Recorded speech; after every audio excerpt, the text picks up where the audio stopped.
Terima kasih untuk Anda yang masih bergabung bersama kami di IDX Session Closing, dan di segmen ini kita akan review bagaimana jalannya perdagangan di sepanjang hari ini. Dan kami ingatkan kembali Anda masih bisa berpartisipasi di WhatsApp interaktif kami di 0812 di 8788 di 3723. Kami ulangi di 0812 di 8788 di 3723 seperti yang tertera di layar televisi Anda nantinya.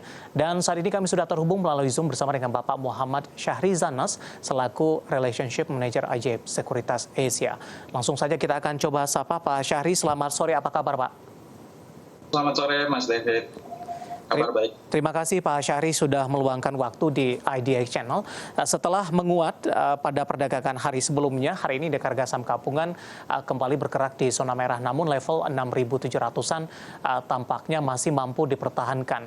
Cukup jelas Pak Syahri, saham-saham yang ataupun sektor yang kemarin menopang indeks harga saham gabungan hari ini tampaknya berbalik arah dan menjadi pemberat bagi indeks harga saham gabungan. Bagaimana analisis Anda pelemahan yang terjadi di sepanjang perdagangan hari ini? Apakah memang murni dari profit taking oleh investor? Ya, terima kasih sebelumnya Mas David. Kalau kita lihat secara pergerakannya, secara teknikal memang struktur pergerakan indeks ini sudah masuk dalam struktur reversal trend ya, di mana beberapa bulan terakhir kan sudah turun cukup dalam dan sekarang itu sudah mulai mengarah ke sesi pembalikan, di mana dia sudah retrace dari golden ratio Fibonacci 0,618. Secara teknikal harusnya jika mampu bertahan di atas level 6.700 sebagai level support psikologis untuk indeks saat ini, harusnya masih cukup masih cukup baik ke depan dan melanjutkan ada aksi profit taking nampaknya ya untuk pergerakan daripada indeks ini Mas David. Nah, kalau kita lihat penguatan dari saham-saham blue chip nampaknya tidak terlalu kelihatan untuk dipergerakan di tanggal 18 hari ini karena memang sudah cukup tinggi kenaikan daripada beberapa big cap kemarin gitu ya, dan juga kalau kita lihat aktivitas asing masih cukup terbatas walaupun kemarin itu sempat mencatatkan net buy. Di akhir sesi hari ini harusnya kecenderungan masih moderat ya untuk pergerakan daripada asing untuk melihat market kita seperti apa. Kemudian untuk ke depan memang besok itu ada katalis, ada data yang akan rilis gitu ya, di mana Bank Indonesia akan melaksanakan rapat Dewan Gubernur di mana untuk menentukan suku bunga kita itu akan ke arah mana. Nampaknya dengan adanya data ini itu juga menjadi action investor gitu ya. Action investor ke depan itu melihat pergerakan itu seperti apa gitu ya, karena memang konsensusnya suku bunga kita itu akan dinaikkan 0,25% gitu ya untuk di bulan Januari. Itu Mas David. Baik, besok arahnya akan kemana Pak Syahri, dan memang kalau skenarionya Bank Indonesia menaikkan suku bunga acuan di 25 basis point, seperti apa dampaknya kepada pergerakan indeks nantinya? Meskipun ini pengumuman udah sore hari ini, beberapa menit jelang penutupan perdagangan di sesi kedua biasanya. Ya, kami melihat masih cukup moderat ya pergerakan daily range pergerakan indeks itu harusnya besok itu di kisaran masih cukup bertahan di 6720 sampai dengan level highs di tanggal 17 lalu, yaitu di level 6.800-an Mas David, 6.800, dan jika mampu bertahan di atas level tersebut, moving average 50 harusnya bisa teruji ya, 6830 untuk pergerakan 2 pekan ke depan untuk indeks harusnya. Pak Syahri, ketika di perdagangan kemarin, indeks harga saham gabungan ditopang oleh beberapa sektor teknologi, kemudian juga ada keuangan. Hari ini rotasi kembali terjadi. Sektor energi tampaknya mengambil alih dan menopang indeks harga saham gabungan, sehingga tekanan yang terjadi hari ini tidak terlalu dalam. Bagaimana Anda melihat perubahan dari sisi rotasi sektor ini? Sebenarnya apa yang menjadi indikator bagi para investor untuk melakukan rotasi, terutama kepada saham-saham pertambangan batubara?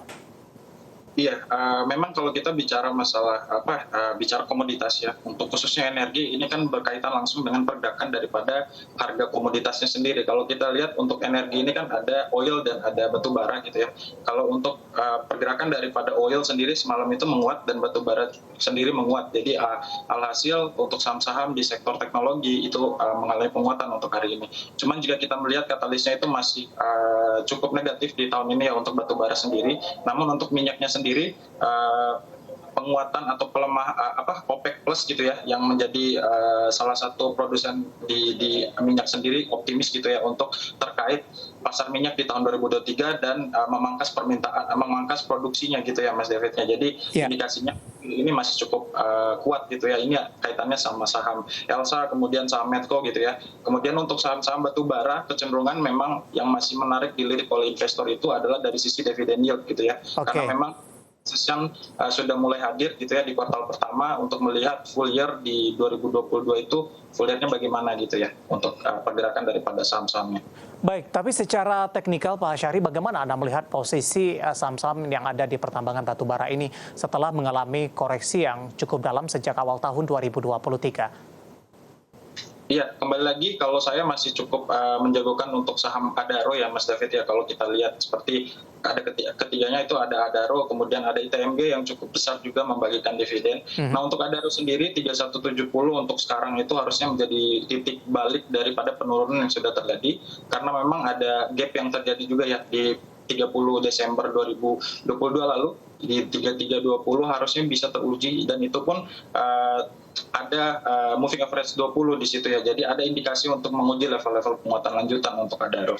Kemudian untuk ITMG sendiri salah satu perusahaan yang baru-baru ini isunya akan membagikan dividen dan DPR-nya itu masih kurang lebih di kisaran 8.000 ya. Ini isunya beredar, cuman nggak sampai terjadi gitu ya, berarti sudah cukup optimis bahwa full year di tahun 2020 laporan keuangan daripada ITMG ini sudah cukup baik gitu ya.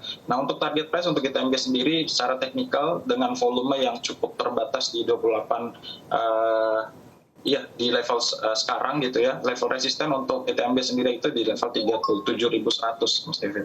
Baik, tadi ada Adaro, kemudian juga ada ITMG nih. Untuk Adaro tadi ada beberapa hal yang mungkin saya akan tanyakan kembali ini. Adaro termasuk salah satu saham dari pertambangan batubara yang mungkin mengalami koreksi yang paling dalam di tengah tekanan yang terjadi dalam beberapa waktu terakhir ini. Bagaimana Anda melihat posisinya dengan pelemahan yang terjadi dari sisi masih dalam fase downtrend kah? Kemudian arah level resisten berapa yang mungkin harus ditembus oleh Adaro sehingga berubah menjadi posisi mengalami kenaikan nantinya dari posisi downtrend saat ini? Ya, untuk Adaro sendiri secara teknikal dari pergerakan Desember sampai dengan Januari itu pelemahan sudah terjadi kurang lebih 23% ya untuk minusnya. Jadi secara teknikal di sini ada gap dua gap yang terbentuk yaitu di tanggal 30, kemudian yang agak cukup lebar itu yang terjadi di 30 Desember di 2022 yang itu di harga 37 ya 3.700 3.780. Nah potensinya jika mampu technical rebound di atas level moving average 20 hari 3.200 dan 3.400, alhasil Adaro ini potensi masih bisa akan cukup kuat gitu ya ke depan. Baik, kemudian ITMG masih berada di level 35 ribuan Pak Syahri. Sebelumnya tadi juga saya sampaikan ITMG juga sempat menembus ke level tertingginya di 45.000 ya kalau tidak salah untuk ITMG. Dalam pergerakan 1 tahun terakhir 45.350. Gap yang terjadi atau range yang terjadi cukup lebar 35 ke 45. Peluang di tahun ini ada momentum balik ke sana tidak Pak Syahri? Iya, untuk sekarang itu levelnya memang masih cukup konsolidasi kalau untuk dari sisi ITMG. Jadi yang mengharumkan hanya dari sisi dividen yield karena memang 10% gitu ya. Untuk pergerakan sekarang harusnya actionnya kita bisa spekulatif buy, kemudian one day trade ya untuk ITMG dan juga kita bisa trading buy gitu ya di area 35.700. Jika mampu 3700 tersentuh atau MA20-nya di situ dynamic resistance bisa cukup kuat ya untuk pembalikan. Cuman untuk sekarang kita nunggu momentum konfirmasi dari 2 sampai 3 candle dulu untuk ITMG-nya gitu. Baik, beberapa saham dari pertambangan batubara yang masih direkomendasikan ada Adaro, kemudian juga ITMG. Tadi juga sudah diulas secara teknikal, kemudian target price-nya baik dari jangka pendek, jangka menengah ataupun untuk jangka panjang, dan lagi-lagi keputusan investasi tetap ada di tangan para investor dan trader pasar modal Indonesia. Kita akan jeda terlebih dahulu Pak Syahri, nanti kita akan lanjutkan, nanti juga kita akan lihat saham-saham pilihan apa saja yang Anda rekomendasikan, dan pemirsa kami akan segera kembali sesaat lagi. Pemirsa masih di IDX Session Closing dan kami juga masih mengundang Anda untuk bisa berpartisipasi dan bergabung bersama dengan kami di WhatsApp interaktif di 0812 di 8788 di 3723 seperti yang tertera di layar televisi Anda nantinya. Sebelum kita melihat saham-saham pilihan apa saja yang direkomendasikan, kita akan lanjutkan kembali perbincangan bersama dengan Bapak Muhammad Syahrizana selaku Relationship Manager Ajaib Sekuritas Asia. Pak Syahri, kita lanjutkan kembali untuk saham-saham teknologi. Pak Syahri, hari ini tampaknya penguatannya sudah mulai tertahan karena di beberapa waktu terakhir ini terutama untuk Gotoh sudah mengalami penguatan yang cukup signifikan. Bagaimana Anda melihat laju dari saham-saham teknologi hari ini? Kemudian prospek kedepannya akan seperti apa? Dengan harapan juga mungkin Nasdaq di bursa global terus mengalami penguatan, kemudian juga The Fed diharapkan juga memperlonggar keagresifan mereka dalam menaikkan suku bunga acuan ke depannya. Ya, sebelumnya kalau kita lihat ya, untuk saham-saham teknologi ini kurang begitu korelasi bersama Nasdaq ya, walaupun memang mungkin karena memang komposisi dari jumlah emiten yang listing di sana dan juga besarnya gitu ya Mas David ya, karena kalau kita lihat sekarang itu pergerakan dari saham sektor teknologi menjadi salah satu yang leading dibandingkan indeks karena secara year to date gitu ya, year to date indeks itu kita ada di minus 1,12 sampai dengan sekarang.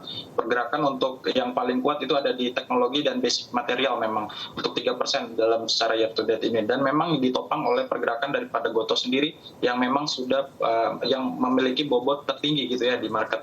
Untuk pergerakannya nampaknya kita bisa berkaca dari pergerakan Gotoh, dan ada di sini ada yang menarik itu WIRG ya Mas David ya, karena kalau kita lihat penguatan yang terjadi di saham-saham teknologi ini berkaitan dengan saham yang memiliki bobot terbesar di teknologi sendiri yaitu Gotoh nampaknya.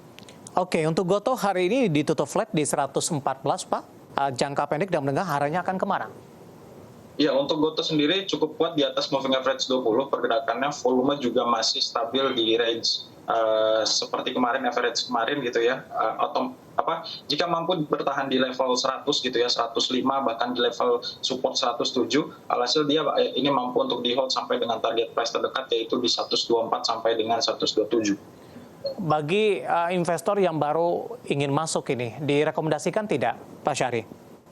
Ya, masih sangat menarik jika secara teknikal ya, karena memang ada gap yang cukup banyak yang terjadi sejak ARB berjilid-jilid di beberapa bulan ke belakang, yaitu di November dan Desember. Alhasil jika mampu menutupi level-level tersebut, cukup menarik untuk level sekarang. Jadi potensial upside-nya masih cukup besar di 151 sampai dengan 160 semenjak daripada penurunan yang cukup drastis di beberapa bulan lalu gitu ya. Oke, selanjutnya buka analisis Anda. Untuk buka sendiri secara tren jangka menengah itu cukup konsolidasi, walaupun memang signifikansi trennya itu masih cukup terbatas untuk di level 250 level support ya sekarang. Lebih baik kita spekulatif buy atau buy on support di 250 untuk buka sendiri. Jika ada pullback dari area situ, resisten terdekat di 270 untuk buka misalnya. Baik, selain buka, kita ke beli terlebih dahulu. Global Digital Niaga Tbk. Ini juga baru tercatat di Bursa Efek Indonesia. Dalam sebulan terakhir, harganya juga lebih cenderung mengalami koreksi dari atas level 400-an. Posisi saat ini ada di masih di 400-an masuk kami, tapi koreksinya juga sudah cukup dalam di 456 ini. Analisis Anda untuk beli? Ya, untuk beli sendiri secara laporan keuangan masih mencatatkan kerugian, dan kalau kita lihat ini pergerakan secara teknikal tidak begitu volatile, cukup volatile dan tidak begitu cukup ada pergerakan gitu ya mampu. Dan kalau kita lihat secara market cap cukup besar 54 triliun rupiah, dan kalau kita lihat pergerakan dari beli sendiri cukup konsolidasi beberapa minggu ke belakang ini, 5 candle terakhir hanya di kisaran 460 sampai dengan level support 456. Mungkin kita bisa diversifikasi ke saham teknologi lain seperti WIRG dan Buka dan Gotoh gitu ya. Untuk beli saya masih wait and see terlebih dahulu, Mas. Oke, WIRG kita belum analisis ini secara teknikal. Harganya sudah di bawah 200-an, Pak Syahri. Iya, yang menarik dari WIRG adalah dari sisi laporan keuangan yang masih cukup positif ya, profit margin 2% di kuartal 3 tahun lalu, dan kalau kita lihat pembalikan arah sudah mulai kelihatan dari 6 Januari lalu.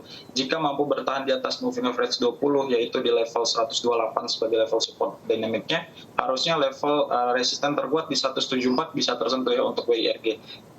Untuk secara pergerakan volume juga sudah cukup meningkat jika kita bandingkan dengan penurunan yang terjadi di September, Oktober, November lalu gitu ya. Masih downtrend tidak Pak untuk WIRG? Dalam scope medium term dia masih downtrend. Kalaupun kita lihat dari sisi short term, signifikansi trennya sudah mulai up ya, mulai uptrend di 70%-an Mas David. Baik, view dan rekomendasi dari beberapa saham teknologi dan lagi-lagi keputusan investasi tetap ada di tangan para investor dan trader pasar modal Indonesia.